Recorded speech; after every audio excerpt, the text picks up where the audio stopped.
Hey guys, what's up? For this episode, I traveled across the pond again with a group of fabulous folks at Decolonise Architecture.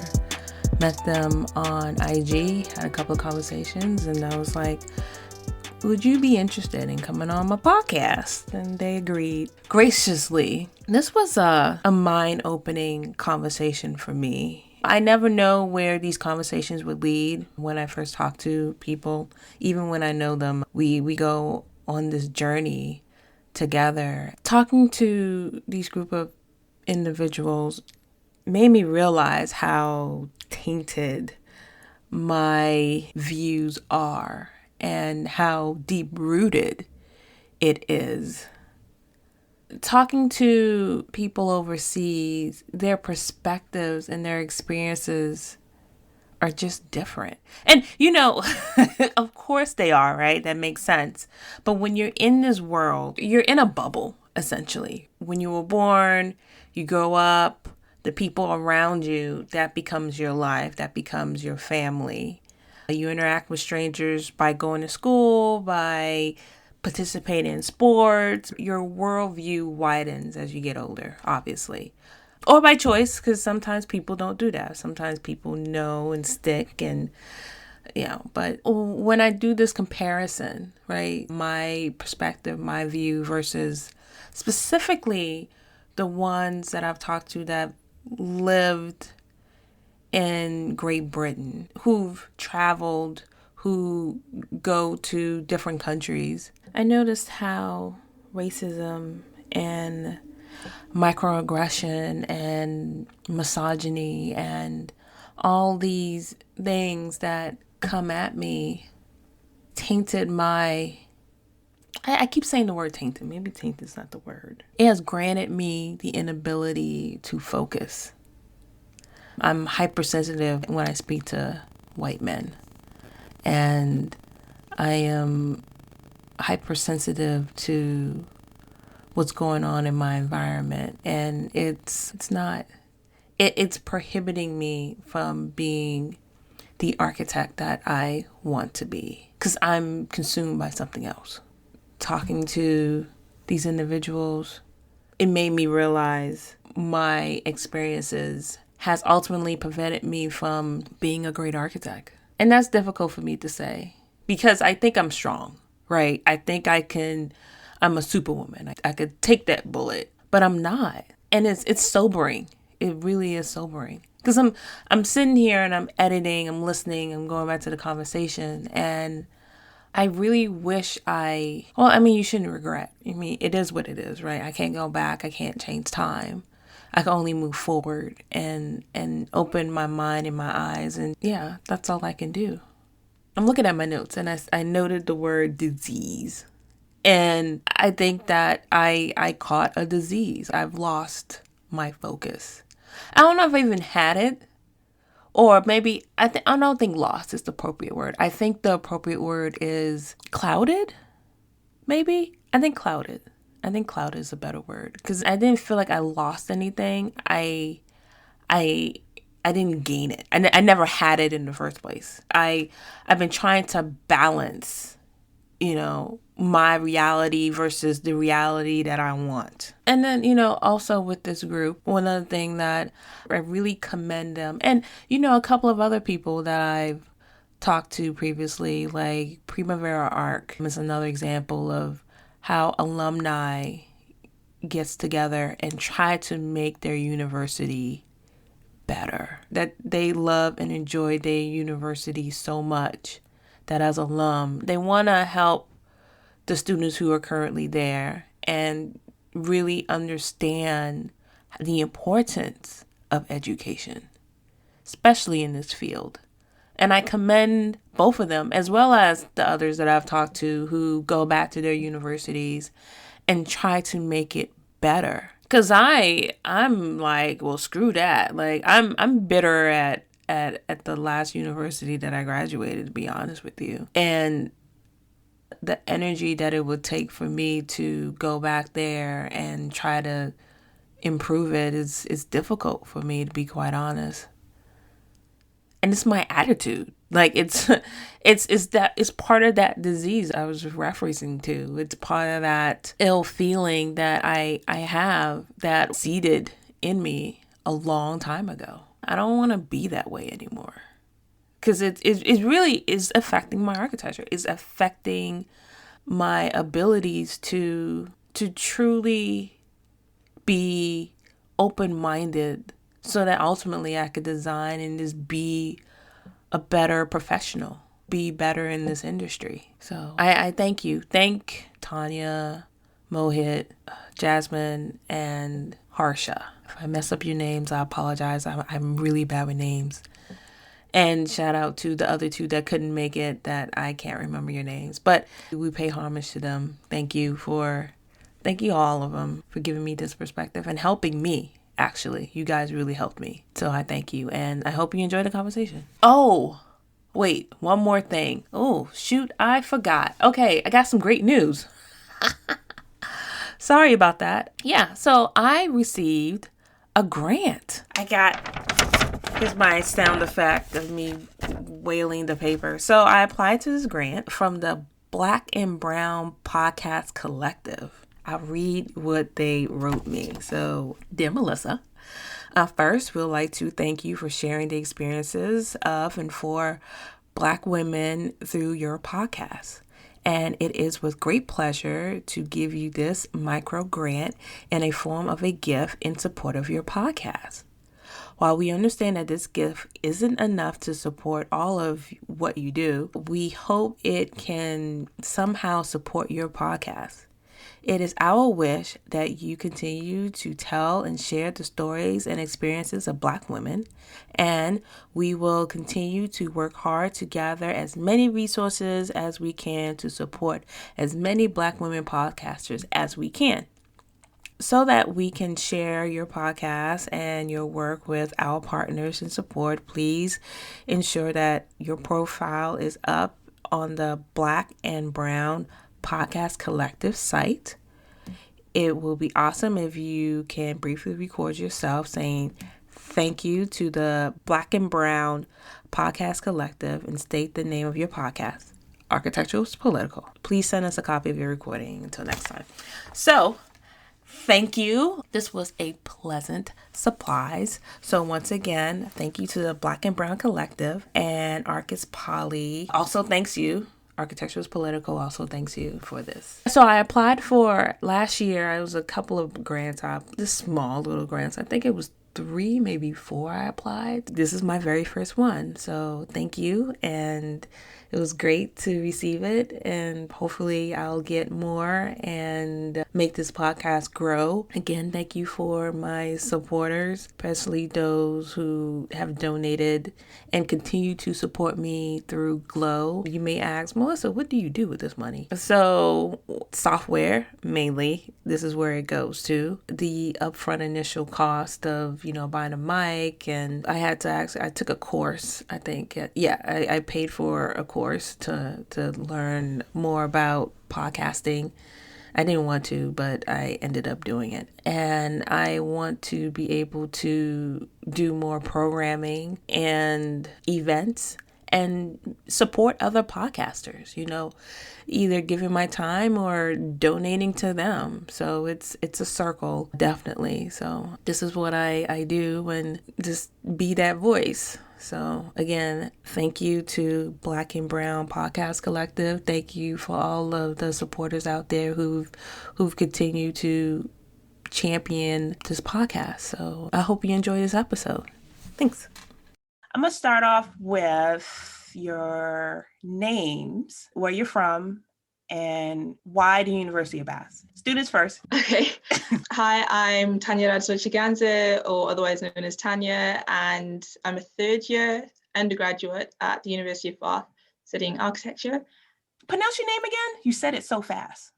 TANYARADZWA. So it's a Zimbabwean name. Were you born in Britain? So I was born in Zimbabwe, but I moved here to the UK when I was about 6 months old, so in 2000. So it's kind of like, in terms of my actual lived experience, I was raised in Wales, but like I still have a strong connection to where I was born through my family and like the culture we have at home. Why architecture? Well, I actually decided it quite late in my school journey. So I decided it about like 2 years before applying to uni. And I'd always been like creative, design focused, but I also really liked other subjects such as history, writing analytical essays, and just understanding the meaning behind things.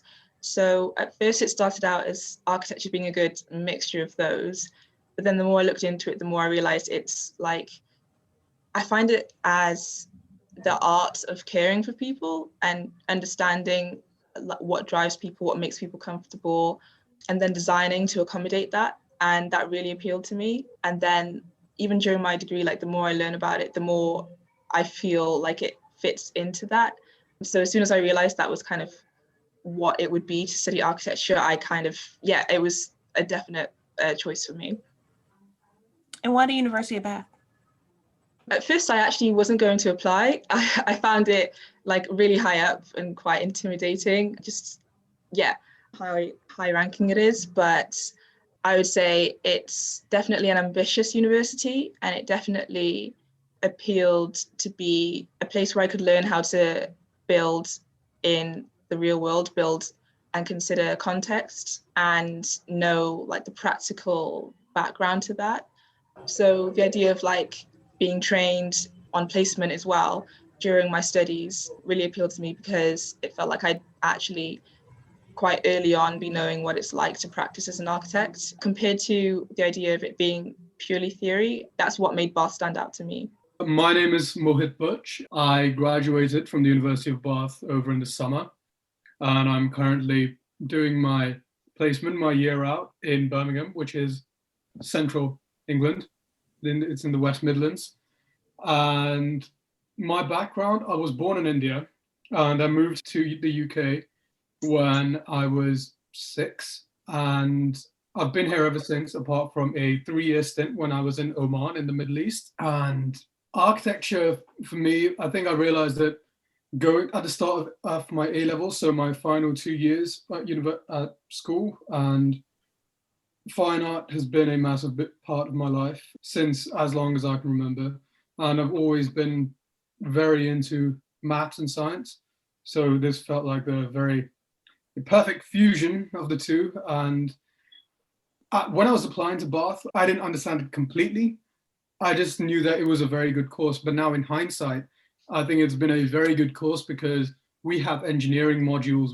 It's very, like Tanya said, it's a lot of real world design, appreciating the expressing structure, etc. And the mathematical and environmental principles of architecture as well. So that has all been a massive highlight of my last 4 years. My name is Jasmine Lawrence, and I grew up in Birmingham in the UK. And similar to Mohit, I also graduated from Bath the summer just gone in June 2020. And now I'm back in Birmingham. Just started my master's, so about halfway through that now, which is exciting. So for me, I actually started architecture, or my interest in architecture began through a friend, and we were at a careers fair, and she was quite shy when we were younger. This was when we were like 14, and there was an architect there that she really wanted to talk to.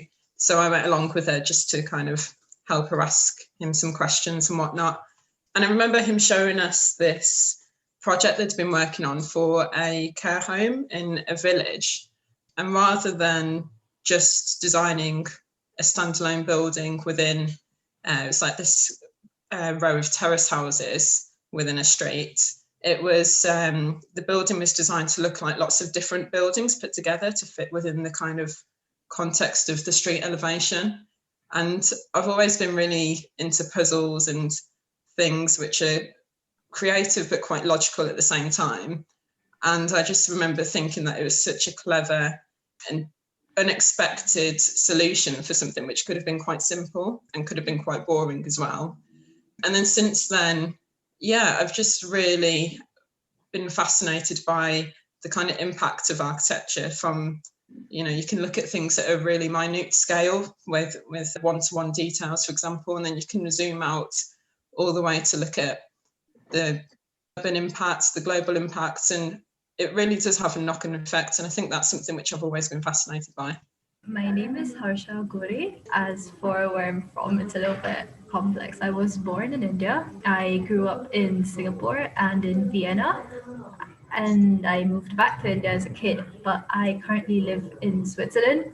That being said, I'm working in India at the moment, so I only went to the UK to study my undergrad degree. I graduated in 2020, same as Mohit and Jasmine. As for me, I guess my interest in architecture kind of started when I moved to India. Halfway, I was about 12, 13 when I moved here. And it was very evident to me as a kid, like how different living in India was compared to Singapore or compared to Europe. And it kind of always stayed with me that like how the city was built and how my building, like how the building I lived in looked affected so much of how I grew up and how my friends viewed what a nice city was or what a comfortable city was. And I think that always kind of stayed with me. But it was only, I think, 11th, 12th grade that I realized that, you know, why this happens could be something I could explore through architecture. And that's kind of how I got there. And for me, Bath was, I guess, the same. The way I saw Bath was, it was quite a technical, quite a practical university. And I thought that that would kind of be the best way I would learn what I'd always thought was very intriguing, even as a kid. What part of India? I live in Pune, so that's Western India in a state called Maharashtra. Is that's where you grew up, or did you move around a lot in India? I didn't move around in India. I moved here when I was 12. I was born here in Pune. I grew up in Singapore. I was there for about 9 years. I was then in Vienna for 4, and then I moved to Pune. I was here for 7 years, and then I moved to Switzerland. So it's been 5 years since I've been in Switzerland, but for work, I'm back in Pune. So what caused the moves? Well, my dad, actually. Like, there's no fun answers, just my dad. Okay. How did you guys get together? I would say what catalyzed it is in June, like that kind of apex or peak of the Black Lives Matter movement. And I feel like people were more awake to maybe the way they'd like architecture to be taught.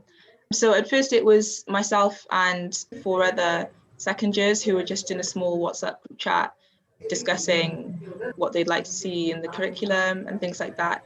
And then, but there was also a separate group that Jasmine and Mohit were part of. And I think we became aware of each other and kind of joined forces in that way. Yeah, it was like we had all finished our final projects, and we were all on the cusp of graduating. And our cohort in 4th year, we had written an open letter to the department citing like, these are the changes that we would like to see, and this is where we would like to work with you in bringing about a change within the architectural department. And we had put together these action points, and then from that point over the summer, after that open letter, I think Decolonise Architecture and some of the members of that open letter just fused, and here we are. So how did the pandemic affect everything? Last year was like a tsunami. You had the pandemic, and then you had all the protests that was going on here. How did that affect you guys? Well, we were mainly, I think it was almost a year ago now that we were told we were sent an email by staff saying that studios will now be closed from Wednesday. We were told this on the Monday of that week in March.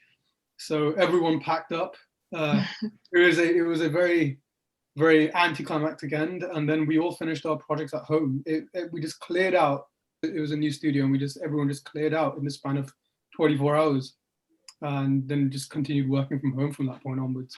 I think also, in a way, well, the timing of our formation helped because I guess we'd already had a few months of having to adjust to everything being online and understanding just hearing about Zoom for the first time ever, and then like learning how to conduct meetings and events through that. So I think by the time we formed, already having that kind of tech savviness helps quite a bit, because everything we've done has been online. I don't think I've ever seen anyone in our team physically in person before, like ever. So that's still yet to happen, us being all in the same room. Yeah, so I think it's made me personally a smarter person in terms of like how to organize things just on the screen, whereas before we would have probably have relied on everyone getting together in a booked place somewhere on campus. But then also I think, especially when the protests were happening, it probably gave like a driving factor in terms of like, you know, seeing everything, especially on social media. That's when the most information was being shared, and infographics and sources to further articles. That like increased knowledge probably drove everyone wanting to contribute, especially with the open letter, which was quite successful. I think we had like 200 signatories. So it showed that like people or students around the department as well were also willing and had the same beliefs as we do. I think it's probably worth pointing out, when both streams started, the final year open letter and what Tanya had started with Decolonise Architecture, those few weeks, I think we moved at almost like a lightning pace. It was really fast, the way in the speed we got things done. And that's also kudos to the department for being very receptive and being quite accepting of the dialogue that we wanted to initiate. And yeah, so in that summer, we managed to move things along really fast. Also, the free time helped as well, not having a course to do and things. It amazes me when the racism that's happening here, the police brutality that's happening here is global. How did that affect you personally? With the letter that you wrote, how did yes, this is happening to me too? I think for me personally, during those few months following the George Floyd events and all of the BLM riots, it became really quite emotionally draining at times, because I feel as though a lot of the kind of underlying racism which exists in the UK is systemic. And so it's quite subtle, and you can never really, up until now, it's been quite difficult to almost like pinpoint it at certain times and raise it as an issue, I think. So for me personally, it's something which, you know, you kind of learn to live with for several years, and then all of a sudden it's kind of like out in the open, everyone is voicing quite openly that they've had certain experiences or certain issues, and you want to almost express those same feelings, but then I think especially on social media as well, it was always very present, and sometimes it's almost quite difficult to put the lid back on. I'm not sure how the others felt, but yeah, sometimes it feels like you've kind of opened up a bottle, and it could be quite difficult to kind of control how much almost exposure you have, I guess. Jasmine, I just want to stay on you for a little bit. Do you have any specific examples that has personally affected you? I think just, again, throughout over the years, it's a lot of very subtle, like microaggressions, I guess. For me, being mixed race, I think it also adds like another level of, I guess, confusion at times, because sometimes you feel as though you don't quite fit with either of your kind of like groups that your ethnic groups where you're from. And so things like, I've even had friends who I'm quite close to, you know, kind of make remarks or make jokes, for example, about like me being Black or whatever, and not quite understanding that I don't identify myself as Black, because I'm not. I'm 50-50. So I always kind of, you know, argue that I'm just as much white as I am Black and that kind of thing. And I think over the years, things like that and little remarks do build up, and it does kind of stay with you for a little while. Yeah, I relate to that, because when it's so subtle and kind of continuous, it doesn't really feel like it's going to change. And so you kind of get used to managing that. And then all of a sudden, when you see that it is changing, it's kind of like that movie montage where like all of the experiences just kind of flash and you remember, like, or if you see an infographic that relates to you, that kind of can maybe bring back up the emotion. And yeah, and you want to talk about it more, but then you also feel like you're hyper exposed now because like people who even don't know anything about the Black experience and what was being talked about and are really curious and are like listening intently, and it's like, whoa, like I'm not a professor, I'm just saying my own life, but at the same time it was really draining, especially when you kind of realize the gravity of the situation, how global it is, and how much of a task it could be or will be that everyone kind of needs to contribute to in order to address that. It feels like I didn't really ask for this. Like I was literally just born and trying to kind of understand the true nature of things, and now there's like this situation. So at first it was quite overwhelming. Yeah, I think to what Tanya was saying, like especially when people became more aware of the kind of issues that ethnic minorities and people of colour face, it seems as though these discussions were being brought up all the time. And on one hand, you're really happy that people want to learn more or want to try and understand. And then on the other hand, it becomes really draining, kind of constantly reliving your experience or recounting it to other people to try and educate them, or to try and help them kind of understand what it's like. And like Tanya said, it's constantly seeing infographics and on Instagram, various articles and things like that. And it's reassuring to know that your experiences are shared, but then at the same time, again, it does become a bit overwhelming at times. Yeah. I also found it quite interesting in the British context as well, because one, we're a country where like our sense of humor is like bants. So sometimes there's the distinction, well, are you taking it too seriously, or, you know, should you just go along with it because that's the way a lot of people relate to each other and things. And if you're the only one who is actually not finding it very funny, then it's a continuing. In a way, you can almost question yourself, to what extent is it funny, or should I go along with it? And then also it's a country where our history has been one of the most smothered in terms of acknowledging its past, with like the key role it took part in, for example, the slave trade that people are reading up on now, and just like the presence of different ethnic minorities that has kind of been there for a really long time. It was a sudden switch between absolute denial and now just complete openness. So it was a huge, like a huge culture shock, but within the same culture almost. So the uniqueness of the US versus Great Britain in terms of history, how the US was formed and how we took the cultures of Great Britain and translated here to the US. Back in the day, when there was a slave trade and the US was a new nation forming, a lot of the cultures of Great Britain, including buildings and like certain ideologies, minus the queen concept, now centuries later, how it all parallels, but is different. For example, our current political system, we just got a new president. And when we elected our former president, you have currently a prime minister, and how both of them seems to be similar, have similar traits. How you guys were dealing with Brexit and how we were just dealing with deregulations, everything here, which, you know, spark a lot of the protests. I guess what I'm trying to correlate is how your education perceived the US. How was that like? I think our curriculum would vary school to school.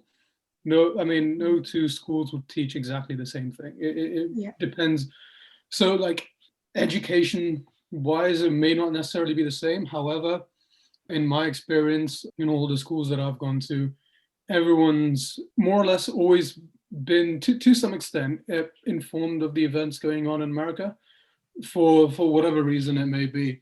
And I think, in 2016, it was a very interesting time for us because there was so much exposure about the whole election cycle, and then Donald Trump getting elected, and then Brexit got voted in the same year. Yeah, I think sometimes I have found sometimes people make, what's the best way to say this, make jokes about the US over like the last 4 years.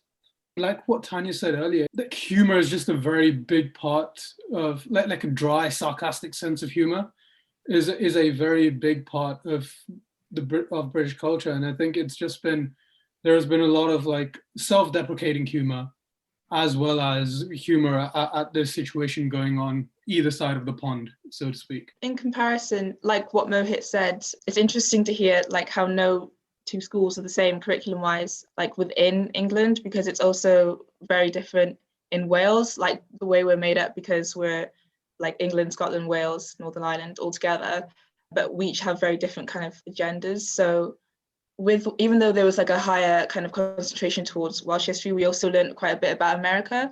And we did have a race relations module. So we learned about, like Malcolm X, all of the big names and things in the civil rights movement.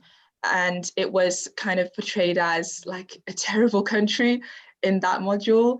But then through the media and being abroad in America, it felt like it presents itself as the greatest country and the most prosperous and kind of very kind of generous to the rest of the world. So at first, when you at the beginning of your education, you think, that's where you want to be, and that's where there's the greatest opportunity. But then when you look into it more, you can also see some of the inequalities, the level of capitalism that doesn't benefit everyone. So, but in terms of kind of what we're about as a group, curriculum-wise, when we were learning the race relations module, our teacher and just the environment was very much like, it's only happening in America. Like America is just this hotbed for hostility, whereas in Britain, we're a lot more pleasant, we're a lot nicer, like we get along, and there's never been an issue here because there have never been any actual discriminatory laws, especially not in modern history.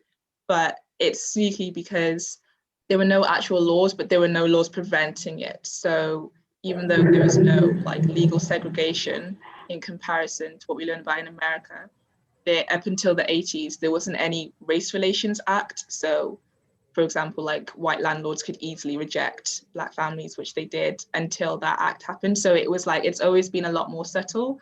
Whereas with America, it's very much like in your face. Like everything is just like a lot louder. Racism as a topic itself among students, even if we weren't taught, I mean, I've always been part in schools with a very diverse student population. So there was acknowledgement that racism exists here. Like no one was thinking that, like Tanya said, although it was, education sometimes did vilify America a bit more, but I think one of the other things that students here used to give stick to America for was, it wasn't necessarily race issues, it was things like gun laws, etc. Those were what people I've come across fail to understand. And it's not, the race issues have, I feel among students, they've understood that this is a prevalent issue here as well. Remind me again, your police doesn't carry any weapons, they just carry sticks, correct? Yeah, that's true. Police, but they have to be called specifically though. Like the police officers rolling, they will have the a small-ish nightstick, like a foot big, handcuffs, and they all wear stab-proof vests.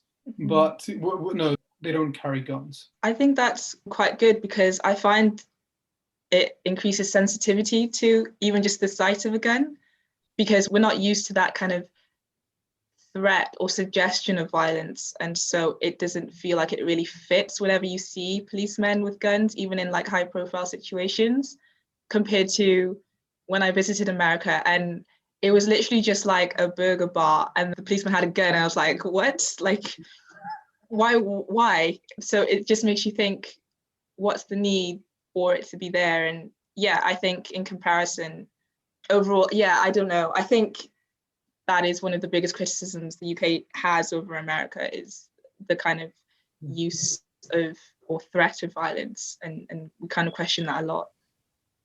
How does that work with because I hear, not here, but I've seen like your queen goes hunting and she drives a car. Do you need a permit for that, or how does that part work? Just out of That's a curiosity. hypocrisy, I guess.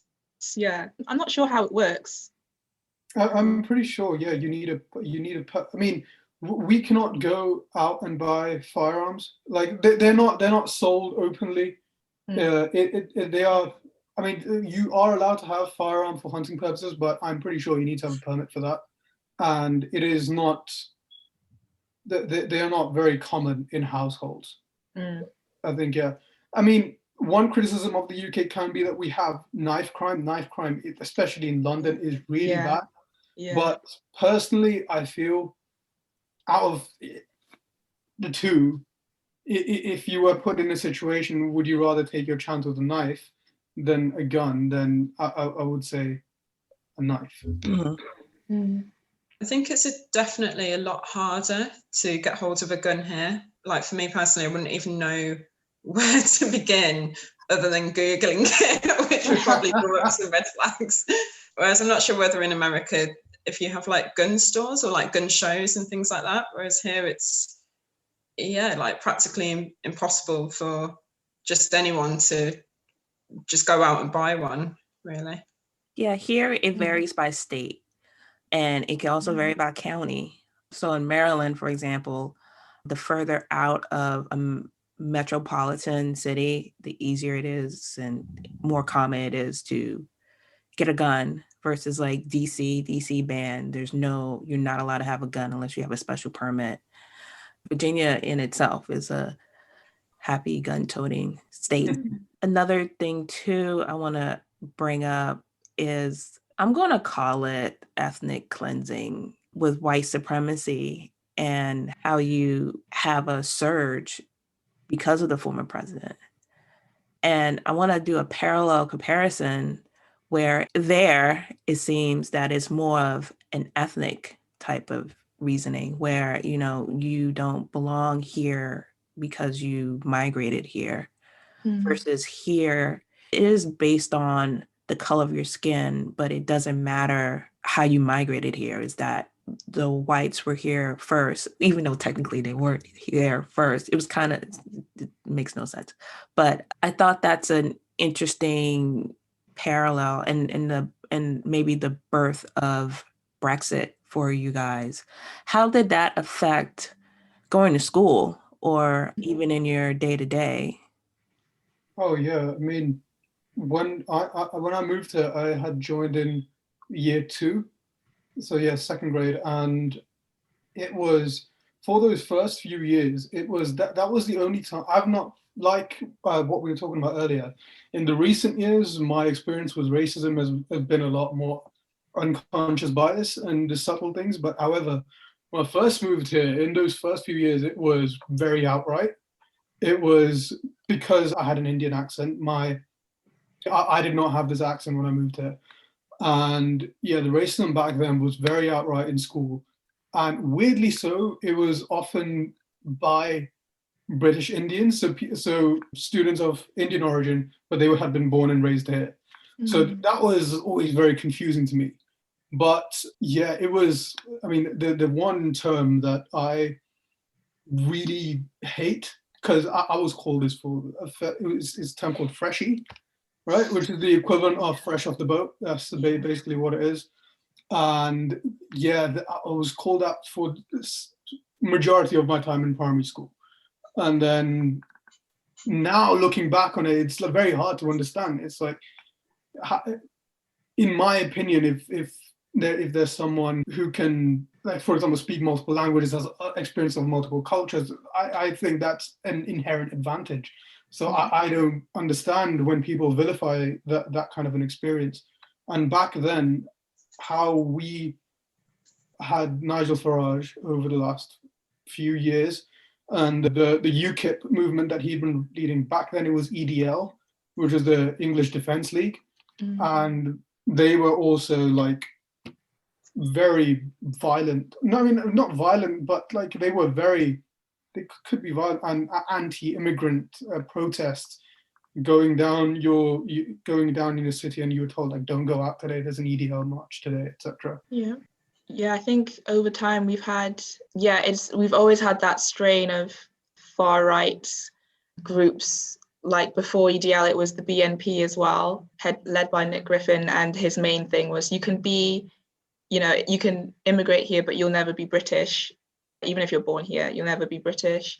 And yeah, I would say the one that's largest in the British memory is UKIP, and especially when it came to forming Brexit, one of the most kind of influential campaigns they had was this large poster that they kind of plastered on all the billboards, and it was just this long, thick line of obviously people with brown skin, like obviously people coming from what he was suggesting, like the Middle East, North Africa, and saying something like, they're coming, do you want this, kind of thing. So clearly raising like a sentiment of anything that isn't white, and suggesting that is what is ruining the current economy, that's what's causing recession, rather than it being more money just being kind of siphoned to the elite. So it was that whole kind of divide and rule kind of tactic, and that it's odd because that's going on in the real world, but then when you have your own experience growing up in education, for me it felt kind of separated. So in Wales there isn't as much diversity, so I did go to schools where it was quite homogenous, and it's like anyone will tell you it's a really kind of open, friendly country, so people genuinely are very welcoming, but at the same time it's like, I think William Dubois said something like double consciousness, so it's like two sets of mind, but so they'll also say really kind of ignorant, harmful things, because it can be sometimes a lack of education. So it's kind of like when we learned about the slave trade, I don't know if anyone else experienced it, if they would mention the subject being someone who was Black or of African origin, you just feel all eyes on you because you're the Black one, so you must know too, relate. And it's a way of people showing they're kind of aware of race because you're picked out, but that's as far as it goes. You don't actually understand where that comes from. And I think in terms of just the consciousness of Britain, aware of where we came from, that didn't really have a story until recently because it wasn't being told. So anyone, not just the Black population, but like anyone of any background, didn't really know how we came together. And so we were for me, it kind of felt like we were just placed, just floating and dealing with day to day without really knowing the context of why we're here or how this is happening, how globalization has led to such a diverse population. So that can kind of impact your own identity, I think, because for me, I found, well, if there's not much information, you just got to decide for yourself how you're going to think of yourself and what parts of your culture you want to embrace. Even just 5 years ago, 10 years ago, 15 years ago, there's been such a change, because at first I felt there was this eagerness to assimilate and be like everyone else, whereas now it's more popular to kind of be your own person, and it's like people really appreciate having a culture from their family that they can say, this is where I come from, but I'm also British because I've literally, been raised there. So I think it's a situation where there's so many different experiences and ways people can approach their own view of themselves. Yeah, and I think one of the experiences I had, I'm not sure if basically I saw this graph, which it was like an infographic that someone had made, and I found I could relate to it quite clearly. It was that on the x-axis was time, and on the y-axis was appreciation of your own home culture. And when you emigrate to a country, your appreciation of your home culture is very high. That's all you've known for a while, and then as you spend time in that country, it goes down. And then, because I experienced this, wanting to fit in, quote unquote, and then you try and distance yourself from where you came, the food you take to school, etc. You try and distance yourself from that, because I was in an environment, and other people would have been in an environment where people are not accepting of that. And then after a while, then as you grow old and you understand, you become more mature, you realize it was like, why have I been doing this for the last few years? And then so in the last 7, 8 years, I've personally kind of seen that appreciation go up and almost higher than what it started off as. And I have actively tried to, in architecture school, I've tried to focus on India and looking at India through the lens of architecture, and almost, as opposed to divorcing myself from it, almost exploiting it and seeing like, how can I really have the best of all the experience, the advantages that have been afforded to me? Because I personally see, like, if you're able to move to another country, I see that as an advantage. Harsha, you've been through a lot of places. How did you hold on to your identity? Like, how did that affect you going to school? I think a large part of it is definitely, I agree with what Mohit said, with there being phases of you kind of appreciating this one part of yourself, and then there come days where you're just like, oh God, I wish this wasn't me. But I think personally, at the end of the day, for me, I've started feeling a little bit, I've kind of started disassociating with having to have a certain set of, okay, this is where I come from. This is kind of, this is what my family looks like. This is the culture that I appreciate, because for me, that's never existed. It's, this is a completely personal opinion, but having kind of, for me, I haven't moved around so much. Like, by the time you get comfortable with one thing, you've kind of had to like forcibly remove yourself from that comfort and then kind of start from scratch. And then it's very easy as a kid to just give up. You kind of, at one point, you're just like, okay, you know what? I don't know how many more times this is going to happen. Might as well just stop trying with having to define who you are. And then unfortunately, what happens with that is, at least for me, people start defining you instead. So I'd always be the outsider kid. Oh, she's just come from, I don't know, like wherever she'd been.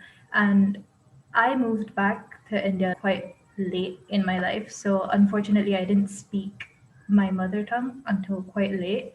And then it doesn't help, because then you can't even say, oh yeah, I'm Indian, because I don't speak the language either. So I don't know. I guess at one point you try and stop letting your race define you, but the harm with that is it gives people an opportunity to define it for themselves. So I kind of, even today, I kind of don't know how to navigate that difference. How does that translate through architecture in the profession, and how you study and how you design? How does that translate into what you do? I think for me, it was always kind of like giving a permanent form to whatever this identity crisis was. For me, architecture was always, let me try and make a space where people, me, could figure out what they felt they best belonged to. And it's always, right, you move to a different country. I'm Hindu. And then I'm not a devout religious person, but seeing a temple is always going to make me feel, all right, people here are okay with me being myself. So for me, architecture is it's always just been that. It's being able to design and actually properly, physically, permanently represent parts, like small segments of people's culture, just so that they feel like they're allowed to belong somewhere.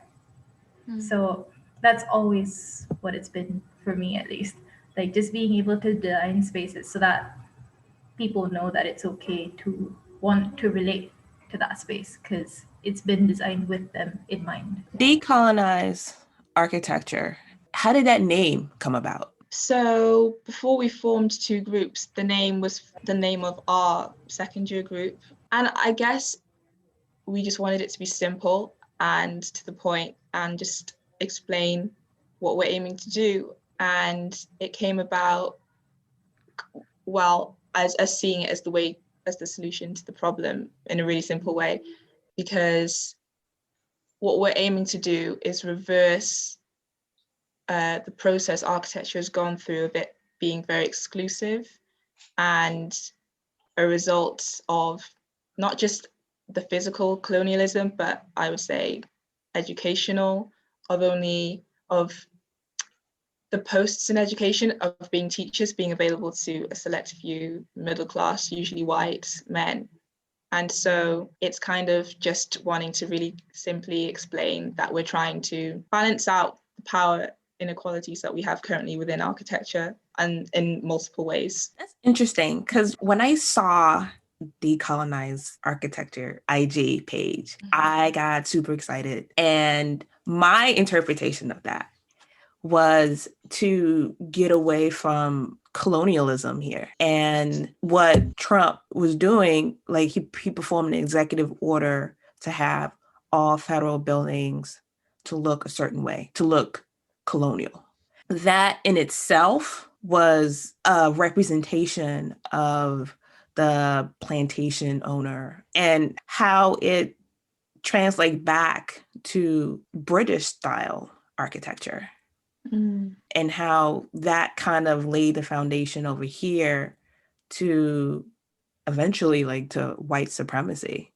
So I all these things were going in my mind as I saw this brand new IG account. I don't know if that was the intent that you guys had, but for me anyway, it was just a sample of colonial power, the colonial institution, enslavement, colonial institution of white supremacy.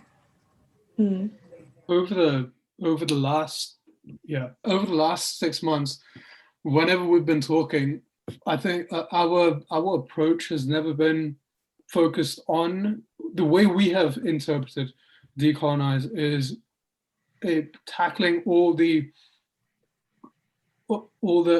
different facets of bias and racism that exists within the industry. Decolonizing has, like, colonialism has been a part of it. However, we have not focused just on that. For example, we recently put out we recently had posted about how architecture can help democracy.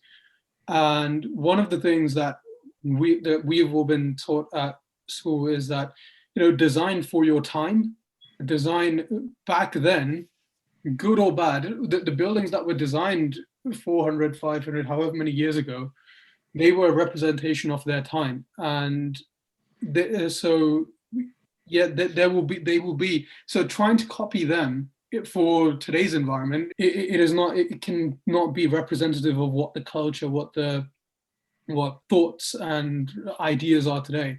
So you should, instead of trying to, what would they call pastiche, instead of trying to rip off what someone, the Ionic, Doric orders, instead of trying to copy them today, that you can interpret those to make something representative of our time. And I feel that was one of the things we mentioned, like how by staying true to what we have got in today's society, architecture can, like you mentioned, it can not help stop alienating people, which could happen when you design pastiche buildings that are representative of time where there was slavery, where there was segregation or oppression, or more so.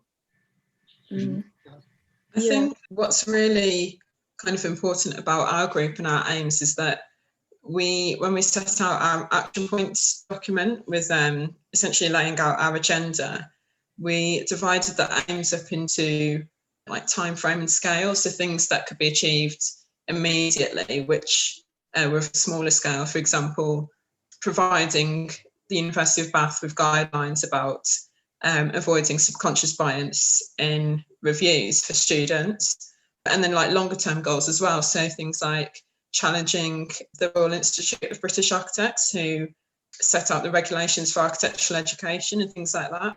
And I think by doing this, it's almost like a step-by-step process to achieving that decolonising goal. So even when we're working on the smaller targets, which are just within the institution, like changes to the curriculum, for example, to enhance a more global perspective of architecture rather than the very Eurocentric education that we've had, it then, by doing that, it will impact students who are there now, or future students, people just entering architecture education, and when they leave, hopefully it means that by having more of a global view, that our future buildings will be, as Mohit said, more appropriate to our time, and people will have that greater understanding that isn't just Eurocentric driven or just copying examples from the past. I think hopefully that's what an architecture means to me, at least. Yeah. And going off of that as well, specifically at Bath, we have such a huge international student population, and kind of what Jasmine said about a wider global format of education would help, because especially for people who would like a UK education but would also like to learn about architecture overall and practice in other countries, avoiding the pastiche would help people to design for their time but as well as their place, and avoid kind of continuing like neo-colonial buildings that you see in former colony countries, and kind of appreciating perhaps where the origin of like the indigenous architecture came from, and but actually having like the practical knowledge to build into that. And so yeah, personally I do agree, like it's overall just to achieve a holistic experience in architecture school for all students, and just innate, so that it's a format that people can adapt to themselves, and also have the resources if they want to do something different for perhaps history and theory or design studio, be able to do that, rather than feeling like they don't have the resources, or the tutor perhaps doesn't know about what they're trying to write. And if that narrative isn't present or known about in the first place, they might not have the confidence to know that they're going to be marked very highly because it's not even on the curriculum. So we feel like this is something that should be adapting to the times, and overall just trying to connect institutions with the wider context, so that when people actually graduate, they're able to feel more prepared for what the working world would be in UK as well as outside of that. Following your post, you're not just what I've just mentioned. You talk about the school in itself, and you did a call to action with the letter, and the inclusive crits is another example that you guys have talked about. So It's not just my own perspective. I just want to put that out there, that you guys aren't just focusing on that, but it's just the broader sense of POCs and how these little microaggressions affect everything. I just want to put that out there, that is my own interpretation of when I first saw it, and how it is grown to be more than what I first interpreted it as. Go ahead. No, I was just going to say that one thing that we've tried to maintain over the last few months is that we want to be a very solution-driven group, as opposed to, like, this was never, or at least maybe at the start, possibly, but since then, we have not focused on spreading awareness, because it is a lot of the issues, they are, to some degree, they're already known. I mean, awareness will always help, but what we've tried to, like, how can we get out of this? We can point at, okay, this issue exists, X, Y, Z exists, but then what we've actively tried to do is work with the people who can make a change, in this case, the department, and then in the future, hopefully, with other organizations, and basically actually implementing practical change. I think that it's always been a very solution-driven approach.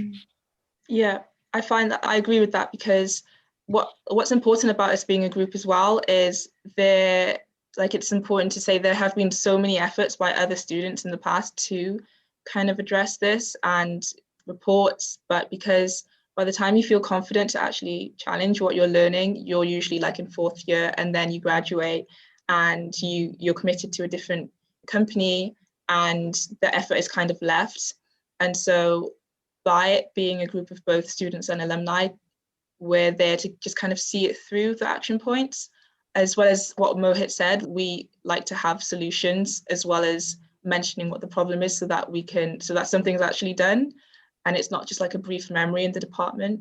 And I completely forgot what I was going to say. Oh yeah, but like if you like with our logo, it is the A part is Colston statue being pulled down. So it's kind of what we're trying to do is kind of not just within the specific confines of discussing colonialism, but it stems from, I guess, history. So everything we're trying to tackle now, like microaggressions, the way that education is, has come from somewhere, and has come from, I would say, like the institution and episteme of architecture being a certain way, and trying to change that. And then it's kind of a learning process, I think, because the more we look into it, the more we realize there are so many different aspects to it that can feel very far from colonialism, but like there are all of these links that come up when you discuss with different people, different groups in the uni as well as outside of it. So it does feel like a multifaceted kind of process that requires a lot of, I would say, collaboration. But yeah, so as a group, it's definitely seen, I would say, a lot more progress than if maybe one person were to try and do it by themselves. What's next for Decolonise Architecture? What's on the horizon? We've got a lot of things in the pipeline. Yeah. Things have really been accelerating recently, from just before Christmas, actually. So we're currently collaborating with the Widening Access and Participation team at Bath to deliver some architecture-specific outreach programmes to people from less advantaged backgrounds across the UK, which is really exciting. And we have another open forum coming up with the architecture department at Bath, which is essentially like an open staff student. It will be like a Zoom event where we can discuss our goals and the progress we've made and what's kind of lying in the future that we're aiming towards, and also get feedback from both staff and students with any suggestions that they might have, or if any of them wish to contribute in any way, which we did actually when we first started the group back in July. And it was a really productive event, and I think really informative for a lot of people. And we received a lot of really positive feedback from the staff as well. Yeah, just got a lot of things lined up, I think. Yeah, we also have, well, maybe Harsha would be better explaining it, but we have quite a good relationship with the library for the past half year, who's been collecting a lot of resources, putting them together so people can educate themselves more on how race relates to architecture and culture. And Harsha, do you want to say something? Yeah, actually, a lot of it has to do with the fact that we've been quite lucky that the department has been so open with kind of taking these things on board as well, which has a lot to do with how kind of fast we've grown. So we've kind of been working with the library to diversify our curriculum reading list, kind of working with our department librarian as to see what kind of books are kind of recommended before you start CR history and theory courses. At Bath, at least the last few years, you get to kind of decide how you want to take your history essays, and you get to have you have a free rein on what you kind of want to see and research. So what we're doing with the library is that just kind of diversifying the kind of books and case studies that you can read up on, and thus hopefully kind of widening the sort of topics that students would choose to research. Like some of us personally did it in our fourth year, where we kind of really looked at things that were personal to us and put like an architectural lens on them. And what we want to do is facilitate that for the rest of the student body as well. So if you've got the library support, we're hoping to see like a larger number of more diverse projects or essays. So we've got, like Tanya said, a very good working relationship with the library.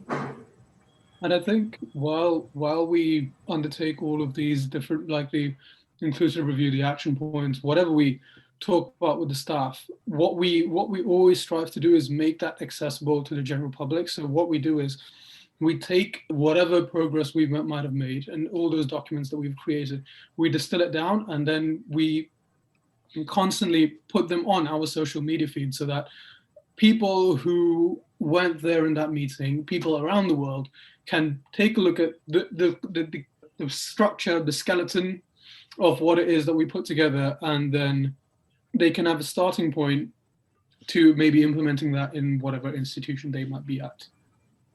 So yeah, it's not about almost like we want to keep it just at Bath and we'll take control of this. It's almost like here, it's like open sourcing. Like we will create this now. This is yours to use as well. Have you guys ever, it's called faculty here, but I think you call it tutors there. The diversity amongst the professors, I guess, have that also been a part of your agenda? Or are they already a diverse staff? I would say no, they're not diverse yet. I think it is, yeah. It's one of our action points to diversify backgrounds as well as expertise of our tutors and our lecturers, because we find sometimes there can be a particular bath style or an echo chamber, and some students want to, or there's just, I feel like there's a need to have an environment where people can flourish into their own individual styles as much as possible. And that is reflected on who's teaching us and who's able to give us information in our weekly tutorials, which are one-on-one, as well as our lectures. And so we're trying to kind of look into how like the hiring process is as we go on, like in the future. That would be, I would say, one of our important points, so that we can, I think that's a good way to kind of from the top down address the way we're taught. And I feel like the best way to do that is by just talking to the heads of years and seeing how we may be able to work with kind of more like the networks that are already there for that, like Paradigm and things like that. So just trying to reach out to people who provide diverse kind of professionals who actually are able to talk about, for example, a different kind of culture of architecture because they're actually experts in it, or because they're actually from there, rather than it being someone who has a little bit of knowledge and is just there for like an extra lecture or something. So I feel like, yeah, that's a big, when I first joined Bath, that was kind of a big visual sign of the culture, just the student cohort as well as staff not representing the wider society that I'm used to. Even from Wales, where it's not as diverse, there was still slightly less variety in Bath. And so sometimes that can be put down to like the wider population being like 94% white, for example, but I feel like there's more to look into it than just that, than just saying that as a conclusion. Whereas because we're serving like the wider student population, that with students that come from all over the UK as well as further than that. So yeah, I see that as a big need personally. Where can people find, besides IG, I've been saying IG all along, but any other social media, or do you have a website at all? No, but we were discussing that to be a future thing. Yeah, we do have Facebook. It's called Decolonise Arch Bath. And we also have Twitter, which I think is just Decolonise Arch.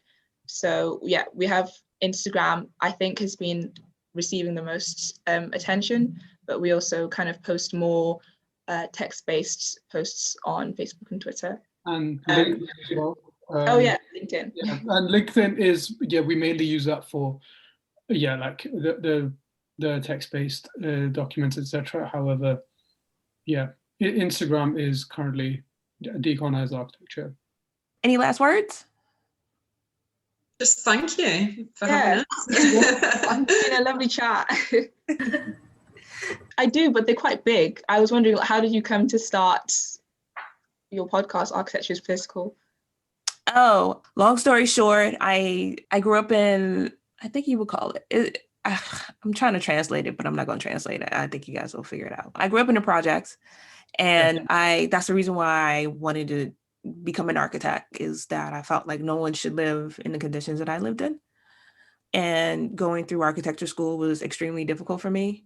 It was a culture shock, to say the least. I didn't understand anything. My family's from Trinidad, Caribbean. And so it was that culture. And then living in DC is like Chocolate City. So when you show slides of Notre Dame or The other old school architecture buildings, I was just like, I don't know. I can't relate to this. I have no idea what this is. It was extremely difficult going into practice and stuff and trying to get licensed. It was difficult because I don't get it. I can, do contract documents all day, design whatever you tell me to design, not really knowing my own design voice. And I started investigating where I lived and talking to other people. I realized that there's a lot of students, a lot of professionals who never seen a Black female architect. That was shocking to me, but that's my own bubble. And then internationally, I've learned, talking to you guys over there, that architecture is different. The education is extremely different. And if I'd, was in Great Britain, I could hop on a train and see Notre Dame versus spending $2,000-$3,000 US to see it for myself. And then internationally too, there's not much international students studying architecture here, unless you go to an Ivy League school, and even still, that's still kind of limited. But it's all that progressed with the podcast, and yeah, that's why I started it. Do you have to study it? Do you study it at grad school, or because, like, for example, here we start studying architecture as it is straight from like day one at university. So when we were like 18, but would you start it at when you used to go to college, or would you start it at grad school? It's called, so it works here. We do grades, like, so your secondary will be our high school.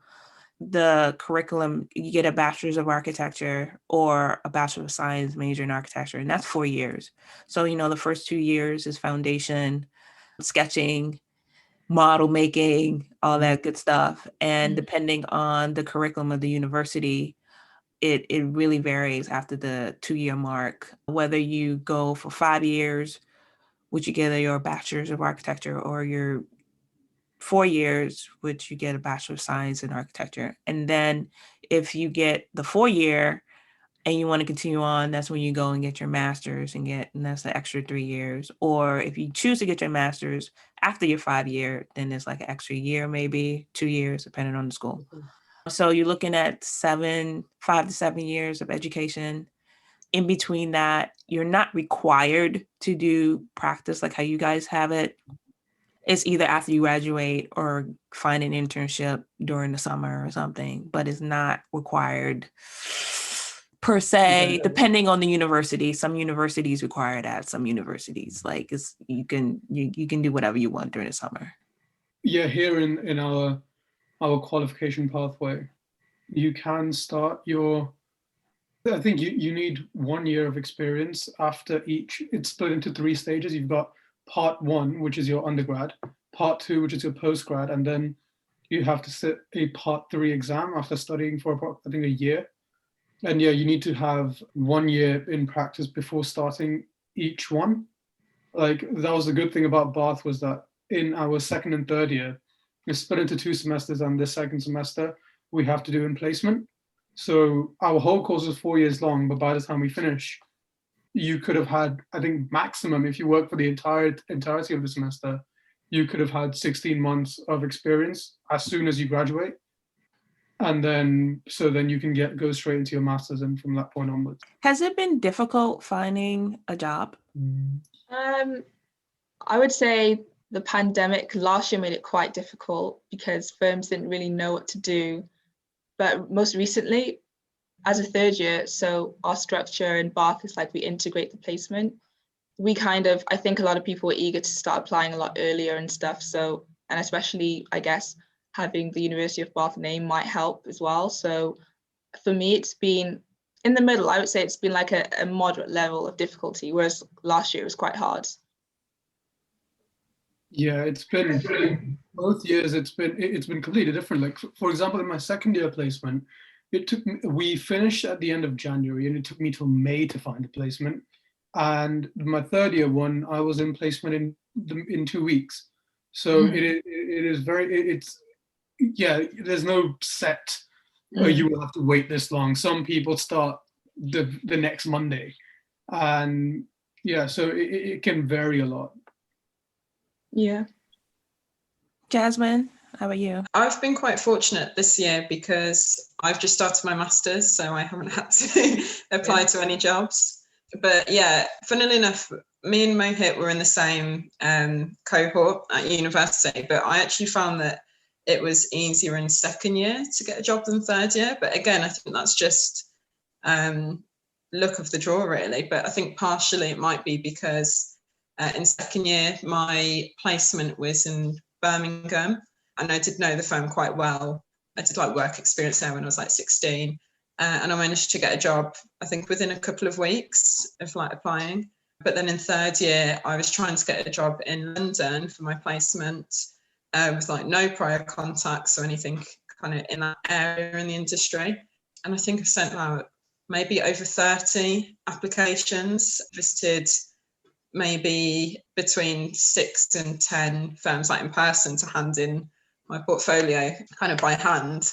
And yeah, out of all of those applications, I only had 2 interviews and then obviously got 1 job out of that. So it definitely, I think it depends on the area where you're applying as well, and kind of whether you have any connections and how competitive it is. Yeah, definitely does. It also really varies by demand and how much work the firm's got. Like there was one of my other colleagues from my year is also from the Birmingham area, and I had applied to one firm. Funnily enough, the firm I'm at right now, and I was unsuccessful, but then they got a placement there 3 weeks later, because I think it's just because when I'd applied, they weren't hiring. However, a position opened up soon after, so it really varies by how much work a firm may be having. So it's like I said, it's never a fixed, you're guaranteed a job or you're not guaranteed a job. It's a very I think that's true actually, because in third year, initially I was going to work back at the same place as my second year for like half of my placement, and then I wanted to go abroad, which didn't end up happening. But actually, when I contacted the place that I'd been at before, and I still remain in good contact with them now, so I do know them quite well, but they just kind of turned around and said, we literally just don't have any work for you that you could do. And this is like one of the bigger firms in the UK as well. It wasn't a small practice. So like Mohit said, it really does depend on, I guess, like the projects and stuff that they're working on, which does fluctuate, I think. And there's 2 more of you guys, right? Yeah. Want to give them a shout out? Yeah. Shout out to Charlie. and to Laura. Yeah. Okay, guys, you guys been brilliant. Is that what you say? Thank you for having us. And you. Yeah, thank you so much. Hey, listeners. I have an exciting announcement. I decided to launch a membership program for the show, where you have a chance to support me and the show directly. I love creating the show, and it means the world to me that you all tune in to keep hearing me week after week. But it takes an immense amount of time and energy to produce. I want to keep the show going, and I want to invest in its growth. And I also want you to become a partner with me in this journey. That's why I'm excited to give you a chance to officially become a supporter of the show at glow.fm/archispolly, ARCHISPOLLY, or by clicking the link in the show notes. It's quick and easy.